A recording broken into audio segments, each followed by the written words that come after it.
Well, now we come to the very time. We have recorded 1,000 lectures. That is 1000. It is just incredible. And we've gone through so many subjects, I think our knowledge cannot even be beaten by anyone. I wouldn't say anyone is getting A anyway. Of course, I wouldn't say anything to Eva Gilchrist, but it's rather impressive. I think I gain more knowledge now than I did my 20 years at the university, and all in a very concentrated form. And I feel more and more, for every step I take now, all the things that is sort of collected, gone through Heidegger, Derrida, chaos theory, quantum physics, Lisa Friedman, Daniel Bradel, Kahneman, James Clear, Tony Chimero, Gibson, of course Lakoff and Johnson, very important, Arkady Plotnotsky, Derrida, not to be forgotten, very important, Jacques Derrida during these 1,000 lectures. We also went through Edmund Husserl, Nietzsche, Friedrich Nietzsche, Hegel, Kant, of course our friends Plato, Socrates, Aristotle, to be forgotten, and pre-Socratics we went on to Xenophon, Zenon, Anaximander, and so forth, a lot of them. It is quite impressive, and I'm going into that. Now we have Ludwig Wittgenstein, a lot of him. And Austin, poor old Austin. And then we come into modern times. We have chaos theory, fractality, quantum physics. We mentioned from the beginning it was the quantum enigma, that was quantum creativity, but we also taken quantum physics from Michio Kaku, for instance. I remember reading Hyperspace, and of course Alan Enrén, not to be forgotten at all, and Hawking to some extent, but also the modern one I can really recommend is Carlo Rovelli, very important for the understanding how one theory could be sort of contained with another theory, something I didn't understand was possible, and that was the very great exposure of Isaac Newton, also important, by Julian Barber, the real Nestor when it comes to knowledge, who managed to show that Newtonian classical physics can be utterly changed without moving a single constant or anything. And it just opens up from the inside out. And I think we needed that very important segue from classical physics to this new classical physics of Julian Barber, because that opened up to the understanding that quantum mechanics both is outside of classical physics, like a contradictory power, but of course it has to be inside, because even Isaac Newton was quantum mechanic in his structure. He was no exception, he was not outside of this world, and therefore even Isaac Newton was quantum mechanical. And especially in that era, I think Julian Barber was important for us to understand how knowledge sort of took a turn in the 18th century. Then for me very important was also Bergson, Henri Bergson, with his Elan Vital, and that there is a direction. He was the first one who really showed me what time is in a more deep way, more deep understanding of time, not just like pointing with a whole hand broadly and saying that is time. That doesn't work really for me. We really got into it, and that was further developed by Edmund Husserl, going deeper into the things. And oddly enough, this is rather interesting. We all know that Edmund Husserl, he started out from mathematics, but he also knew Gödel. And that's an interesting connection. And in this area, an epoch is also Brouwer. So Edmund Husserl and Gödel and Brouwer that actually communicated. Husserl was very amazed about the intellect of Brouwer, but he never ever understood what he was talking about, which is in itself very interesting. Gödel really went hard to us with the event of Ashish Dalela 2.5 years ago. He became a recurrent theme in our lecture alley. A lot of thought-provoking things, and I think they didn't add so much information as a new structure. So it's another way of thinking of things, and I remember especially those two color schemes, CMYK and the other one called BNP, I think, and how they related to each other, showing that the world could be completely different while still the same. These two systems are the system of the computer screen, and the other one is the system of the printing machine. So they could be same but still different. And I think that structure, not so much what he was actually telling us, but rather the structure, that one structure could be inside another structure, which something normal thinking doesn't allow. But he gave us an excellent tool for us to understand that, to put that into a practice of thinking. And I would say Ashish started the practice of thinking, because I was completely used to passive way of thinking before. I never changed my thinking, the quality of the thinking. Instead, I had a firm position that I renamed, so to speak, or changed places with. And I noticed that's not the same thing as true knowledge. It is a little bit like changing, if you're sport interested, you change your channels, so you get, instead of CNET, you get Netflix for your sports. That's not much of a changing lifestyle. Changing lifestyle could be that you actually participate in a game or do something. And I got the pleasure for the first time. I think I got the taste for knowledge with Ashish Dalela, to actually do something with my brain. Not just waiting for different slots to be filled out by ready-made knowledge. A little bit like canned food, sausages on a can. Well, that will take away your appetite, but that will not satisfy in any way. And especially, that will not lead, as Kahneman pointed out, it will not lead to better predictions of the future. And I think that was the saying of Ashish Dalela. If knowledge doesn't help you in your life, it is not knowledge. It can never be.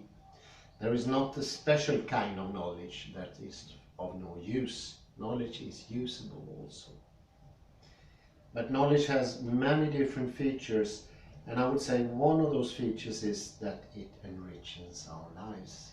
It is not just stale byproducts of sordid thinking on a very low level. It is something absolutely amazing, and it changes us, and it changes us in our perspective. And then came Ian McGilchrist, and I think he last year, almost exactly 1 year ago, changed the picture completely with his book The Master and His Emissary.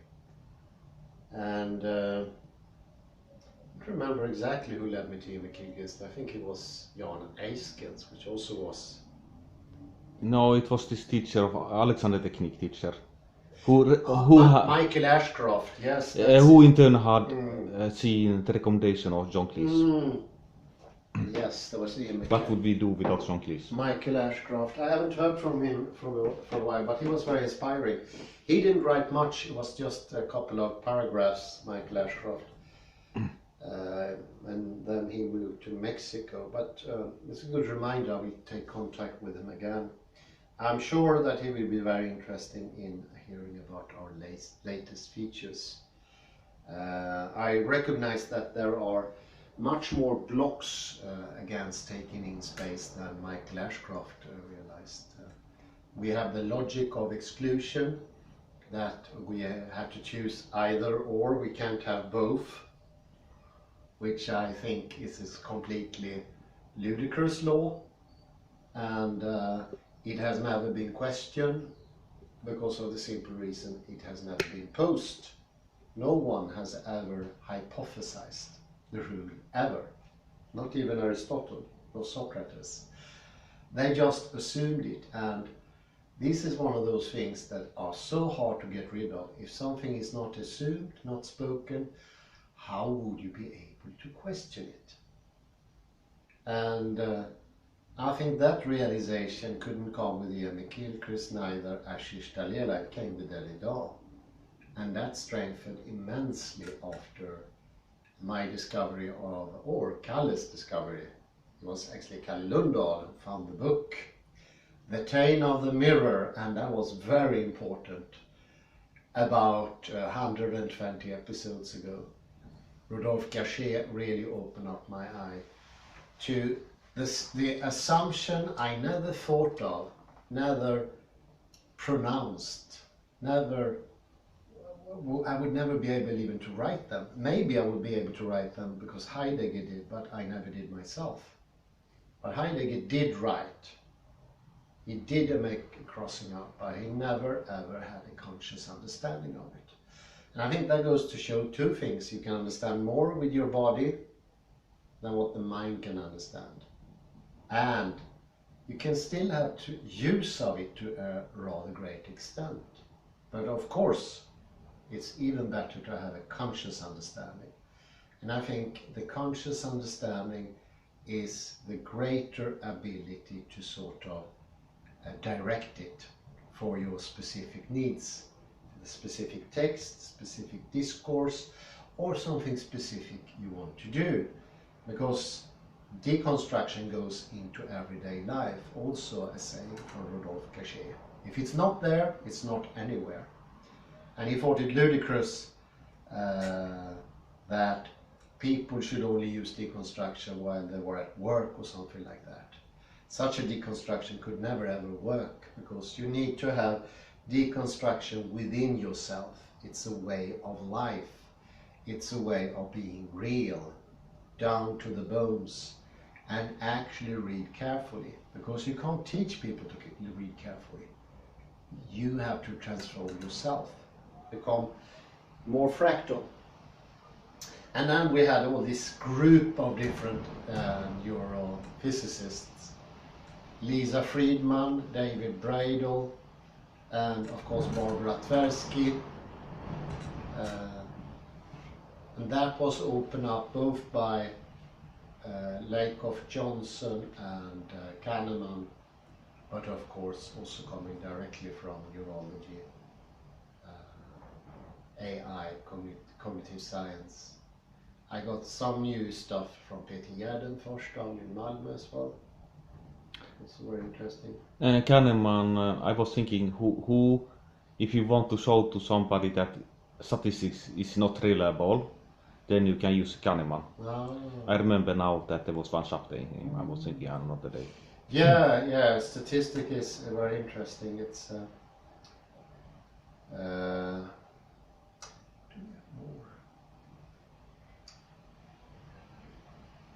Lisa Friedman, David Bradel, Barbara Tversky. There was another one in between there, the one talking about the frontal cortex and the executive functions of the frontal.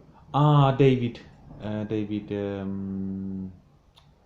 No, yeah, David, I mentioned David Bradel.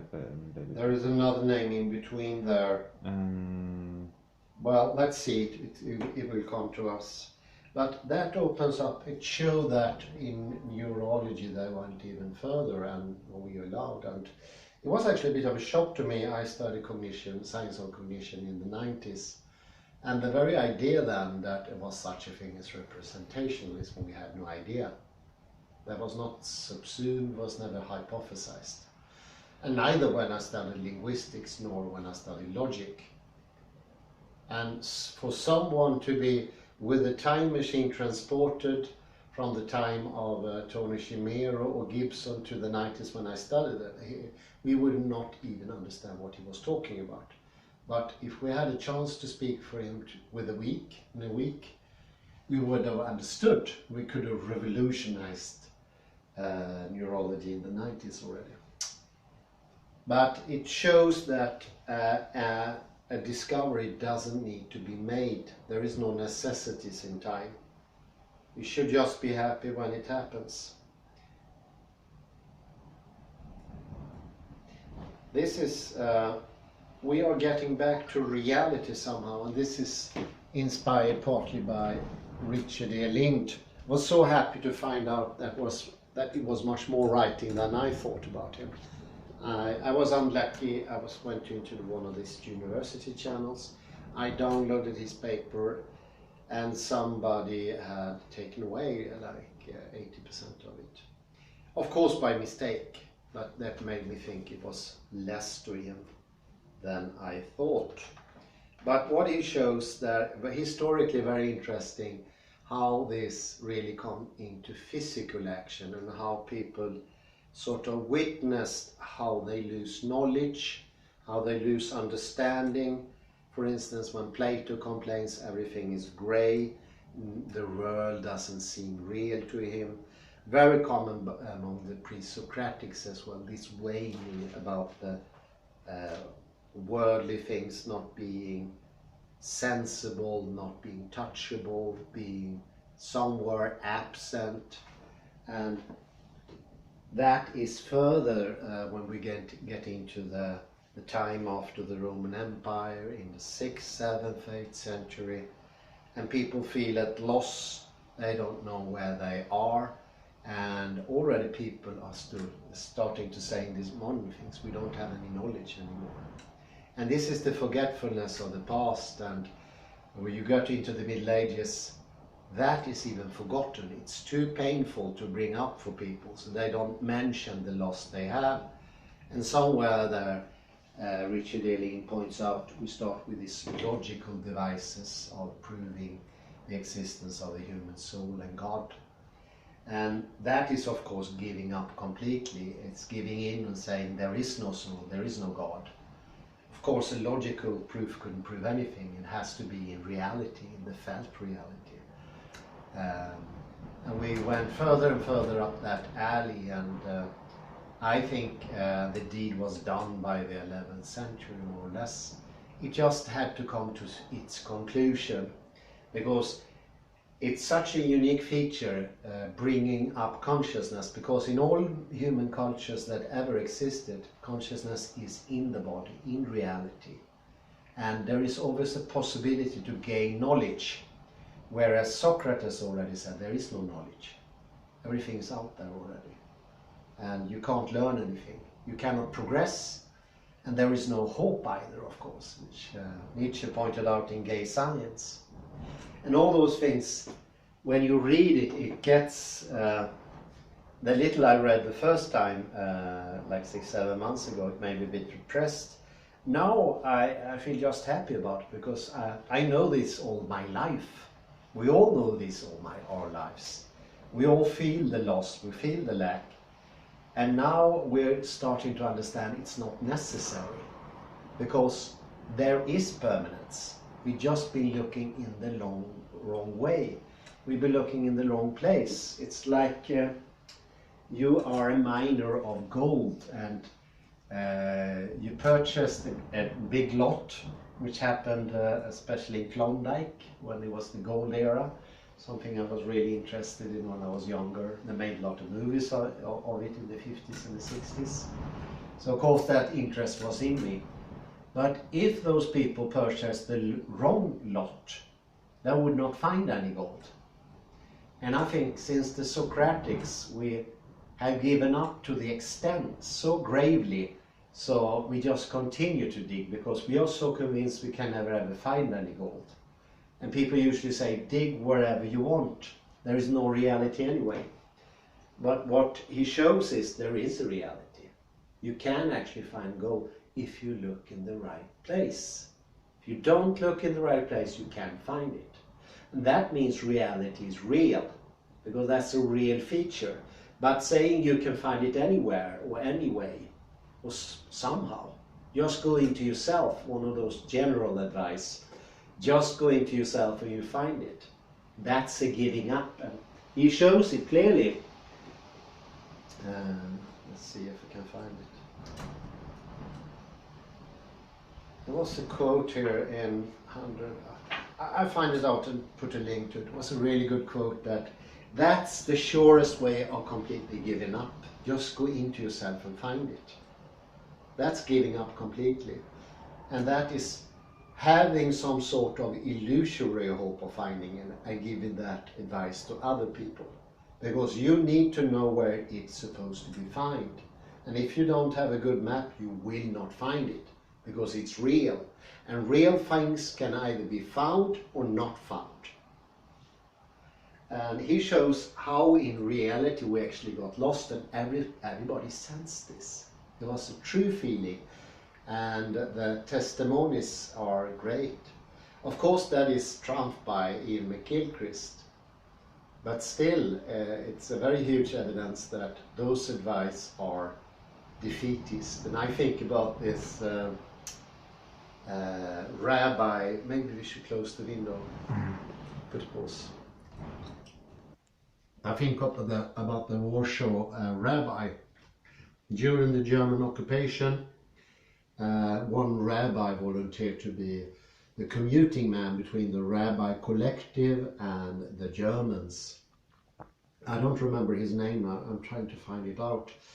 But that struck me some, unnerving me, because he was incredibly enthusiastic and he helped to soothe down the atmosphere within the colony in there, the ghetto. But what he did in the end was being completely delusive. So involuntarily, and despite he should have understood, so to speak, that the Germans were playing him.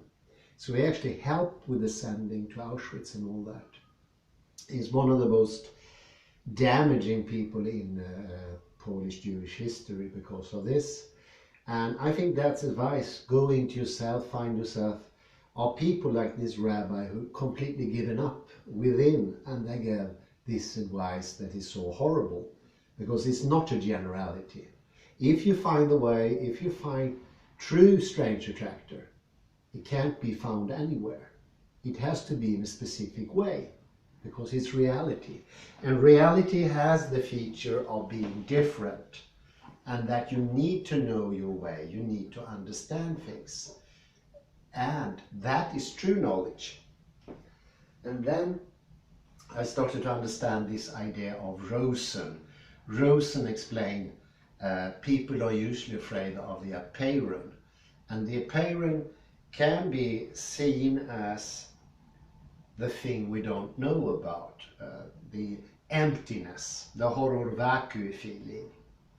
But in a way, as he explained, that struck a ring in my ear, a tone in my head.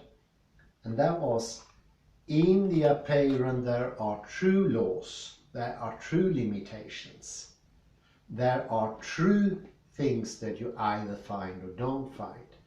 And that poses a limitation. And what we constructed is the reflective consciousness, according to Richard E. Lind. I call it the ego. And the ego makes up his own world, the simulacra, the non-reality. And in the non-reality, you make up your own stuff, but it never touches reality. It's the own making, your own conjuring. And of course, this is what the scholastic meant. He was shocked when he read about the scholastics. This was defying of God. It was blasphemous to have this logical answer to really true questions. Horrible things, really horrible things. But these were disillusioned people who didn't felt any hint of God. And of course then you do a logical thing instead. That doesn't mean anything. And where is the place to do that? Up in the transcendental head. Not even the literal head. That's giving up. And those are the people that caused harm in the world, because they send other people even worse off. And then you start hearing somewhere in the 15th, 16th century, you can make everything up yourself. This imaginary idea world. And then we're given up completely, according to Richard E. Lind. I think that happens a little bit later in the 18th century. And no one believes in a higher soul by the end of the 18th century of intellectual standard, nor in a God or even free will. All those things disappears. But of course it's the same doing, because we start looking in the wrong way. By going to the right way we can actually find it, because reality has feature. And this is what Rosen said, the most gruesome fear of the reflective consciousness is that there is a real world with true laws that you have to sort of obey, that you can't break ever. And that's the worst horror for the reflective consciousness, because that means it can no longer make its own world up. Because for a modern man, and this is from Ian McGilchrist, they think they can make up whatever they want. Everybody thinks that. But you can't. There is such a thing as reality still, and I think that was proven the first time in 1926 by quantum mechanics. That was the first physics that actually showed we didn't share common ground when it came to space, time, and I would say scale too. Nobody shared those features, because we just assumed in a very sloppy manner that sameness is a simple thing. And just by we using the same word, we think we mean the same thing. And I think that is the big discovery in quantum mechanics. We never use the same way. It is once more the Beetle box, everybody using time in their own idiosyncratic way. It is not general, it's not objective. It is not true. It is purely emotional stuff, and it won't have any effect on the world, that knowledge. It's useless, completely useless.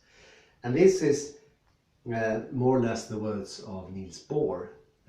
He realized he found the true world, a world with true laws, not made up laws, where you take a very, very minute detail of the world, the forces in quantum in classical physics, and you sort of expose them to the whole world unfairly and unevenly, and you build in factors that make for you couldn't understand, for instance, the free body problem. Well, we become static in this. We try to block out reality, and by tensing our muscles here, we block out all the information that we got from the real world. And we're left to construct a fantasy. We know this is a fantasy, but we have never experienced reality. And therefore, in this simulacrum, we are doomed to live. And I started to understand it's not such an odd thing that all the philosophers went even further, away from reality even more. Because if you're lost, if you don't know your bearings, if you don't know your direction, and if you don't understand that chaos, the peyron, actually brings strength to your system and make it permanent, then you will look even further for identity or sameness, something Rodolphe Cachet called the direct reflection. And you will bring more and more pain to your system. You will make it harder and harder to understand anything. And the less you understand, the more anxious you will get, because your understanding level gets smaller and smaller. Because for every time you make a new division, you cut your awareness. And this is something Richard E. Lind shows, but also proven by Ian McGilchrist, we have barely any contact to the real world anymore, because I would say habitual tensing, but also of a working of our two hemispheres controlled by the cerebellum that is no longer in sync, and that makes the body be out of sync, and they work together to make us more and more out of sync. But by understanding the only strength that can be in the universe, the chaos system, we can bring strength for this system. And I'm starting to understand more and more this is not an incurable disease. And one big way of going away from that notion is to sort of cut some of the illusionary tapestry that's been woven around us. And I think sameness is one of those things. Especially in quantum physics, it shows that we use sameness all too sloppy. We think that it's a very simple process. And I took it up the other day when I made a video about face recognition by Chang and Yang, two Chinese. And it was extremely interesting. Sameness is extraordinarily complex. It's not as simple as just saying two things are the same. It is a process of building up a whole face recognizing space, and it takes thousands of faces to even have a simple build up of that. And they are getting transponded, transjected to each other, and you need this first thing, which is a generality of a typical face, and then you have to have a generality of an atypical face. And any problem on the way will make it impossible for you to develop further. So everything needs to be correct. And the difference in face recognition is astounding from person to person. Some are incredibly good, some are incredibly bad, because any mistake on the way will mean that everything you do afterwards won't work, or will work very little. I think the most amazing in face recognition is the Japanese chicken tellers. They were a fact until the late 90s.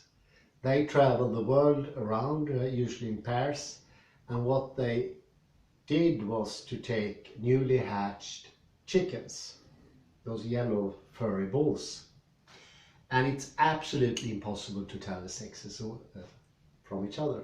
So what this did was look at them, putting one in one corner, putting the other one in the other corner, and then they say afterwards, those are female, those are male, those are hens, those are cocks. Completely impossible. But they developed this skill, and we will never know what they developed because it cannot be seen on a computer. But it's absolutely zero difference between the two at that stage. But it's a lot of money to be saved telling the cocks from the hens, of course. So they were in high demand, these people. And this is how far you can drive the face recognition thing. And what they were looking for was sameness. There's nothing similar with sameness. It's nothing simple. According to Chang, it could be the most complex thing you can ever develop. And it's very, very different from person to person. And just saying we all have the same concept of time and space and scale it's beyond belief. It's a simplification. Similar to saying all objects in the world are exactly the same. They are hard or soft or touchy or scratchy or anything. Everything is the same in the world. And every bird looks the same and every mammal looks the same. It is just blocking out all interesting stuff in the world. Or me just saying, this is just a book and they're all the same. So sameness is an extraordinary quality. So you hear now, we start out with some sort of identity, direct reflection, as Rodolphe Gasset would call it. And then we make the big leap to true sameness. Sameness never mentioned by any philosopher. A sameness that we need to develop. And how do we develop it? Well, the only thing that can develop an understanding for sameness is the fractal system. So we need to go into the chaotic layer and develop ourselves, because we are a part of the understanding. Whereas in the old model, classical physics, we are not part of the understanding. Somehow in the old model, the understanding makes itself. What does that call for? Well, that calls for indirectly, not spoken, complete apathy. And this is what another trait that Richard Eileen points out. There is an apathy coming over people. Still very observant in the early Middle Ages is, you have still these big crusades. And for a purpose, people could gather in by the thousands, by the tens of thousands. I think one of the crusades was even 100,000. And they just walk all the way. First to Constantinople, and in some other cases, all the way to Jerusalem. It's just amazing. People still had the power of decision making, direction, and that disappeared after that. All this strength sort of went from our veins. All that energy slowly dissipated. And I think, and there I completely agree with Ian McGilchrist, that last great period in human history is the Renaissance. Because we still, according to Ian McGilchrist, there was some sort of antidote. We took in the opposition layer. We didn't get stuck in a simplification of sameness. But after the Renaissance ended, after the last disciple of Rubens died, where all the skill of painting was lost, all of it, there was nothing left. That knowledge disappeared. The knowledge how to sort of put in difference, to have sameness, to take in some of the world. And after that is a little bit like throwing away the keys to your own cell. Like you lock yourself into the cell and somehow you manage to push out the keys as well. And then begins the tyranny. Ian McGilchrist called that the tyranny of the left hemisphere. But I think it's more complex than that. We don't understand chaos theory and system theory. It's a lack of knowledge as well. And we are looking constantly in the wrong place. It is assumed somewhere from academia you can look whatever you want. You still will find it. And that's the same as saying to a gold miner, you can look whatever you want. If you say that to a gold miner, you'll be hit in the head by the axe. But we people who are interested in these things or wanted to have no new knowledge, we are told by our professors and teachers, go look anywhere. This is giving up. This is saying we just invent things here and now. Nothing leaves this classroom, as my philosophy teachers once said. We make up reality here. Well, if we make up reality here, how valid is it in the outer world? Well, it doesn't have any validity anymore. Used to. But we ourselves, in a way, not voluntarily, but based on assumptions that were unspoken of, that we didn't discover until quantum mechanics and even so more in chaos theory. Now we realize that we actually tried to stop knowledge because our very small take on sameness and representationalism is a killer of knowledge, if nothing else. And once we get used to live life without knowledge, we start to disregard it, and then we start disliking it.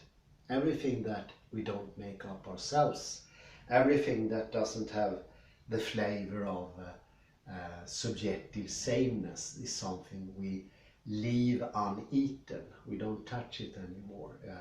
It's like poison to us. And I think we are so used to living in this made-up world. We are a little bit like Neo in the Matrix. When he takes the pill and he understands that he's just a human body hooked up to a machine, he feels really sick in the beginning. So we learn to be allergic to knowledge and everything that we can't make up by ourselves in that very instant. And I would say When I grew up, I just felt disillusion from my adults. No one had any hope, and if they had hope, it just sounded hollow and false. Ian McGilchrist called that the left hemisphere, and this is how we can use Ian McGilchrist to our advantage. And he says the left hemisphere, when it's happy, it's a very shallow happiness, but it's a shallow optimism for everything. And I would say that is the deluded mind who tries to find hope where there is none. Try to continue to find gold in the same spot. But the good news, all that disillusion, all that prophecies of Spengler doesn't have to come to its conclusion. I do no longer think it's the apocalypse is close, even though Anthony Morris said. Tony Morris says it. I don't believe that anymore. I see, because chaos theory is the real legit. Any system in the known universe is built according to chaos theory. There is no exception. And we've been working in the opposite direction. Of course our systems are not permanent. Of course they don't yield. Of course we don't get predictive power. Of course we don't get knowledge, because knowledge is simply not built that way. We didn't have the understanding. So in a way the fault is not ours. And now we have the knowledge. It just needs to come out, and it's an incredibly happy message. And that depression that Rosen is one of those who helped greatly with the payroll. When you listen to his video, he had only made one, he sounds really depressed. He doesn't see hope.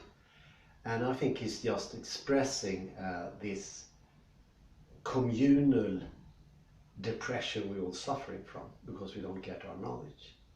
And the good thing is we have found the key. We now know how to build secure, permanent system that would defy all that horrible, horrible depression, that horrible lack of hope, direction, that lying to oneself and others just to be able to survive. We don't have to do that anymore, because now there is true hope, and it's in chaos theory.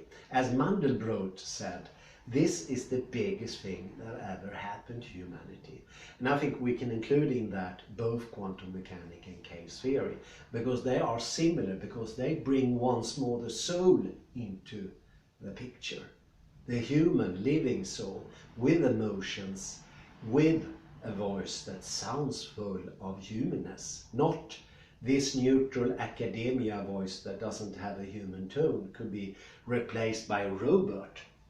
I think this is the best thing that even happened since, I don't know what. It beats back, it beats Handel. It's just sheer fantasy. I think you put a pause there and have the hooray thing. We are well into the thousands, and now together with us we have Shamsi Naimai, the supporter of the earliest 100 episodes, 120 I think even. Everything was recorded in her gallery, which lies about 50 meters from here. 120 episodes live, and that was a tremendous help in the development of the lecturing. I think you, Henry, you never saw those lectures, but maybe the recordings of them. And today we are talking about sameness and difference. Yeah. And we usually think that sameness is one of those things that are very, very simple, that everyone can acquire sameness. But indeed, when it comes to faces and artworks, we realize that sameness is something incredibly difficult. I was myself striving with sameness in pictures for at least 1 year. One of the oldest painting I ever made. 1 year I tried to sort of make sameness. And I remember my teachers, they always said, do difference, don't do sameness. Sameness is too difficult. And I think I managed at least with one painting, and that was actually sold in your studio. And it was a copy of Anderson, him talking in the foyer. But that goes to show there is a great complexity lying underneath everything we have around us. And I think art is one of those things we realize that is much more complexity to the world than we usually think. And in the complexity we also find the beauty of everything. But if we don't open our eyes and let us have time to realize the beauty that lies in the world, we will everybody think that everything looks the same in the most simple way. And that is complete difference to this. But let's put a hooray scream here. And Henrik, you can join us all the way from Stockholm here. We're going to say hip hip hooray for all the thousands episode. Vem lever? Hip hip Hurra! hooray! Hooray! Hooray! Hooray! Thank you. 1,000 episodes.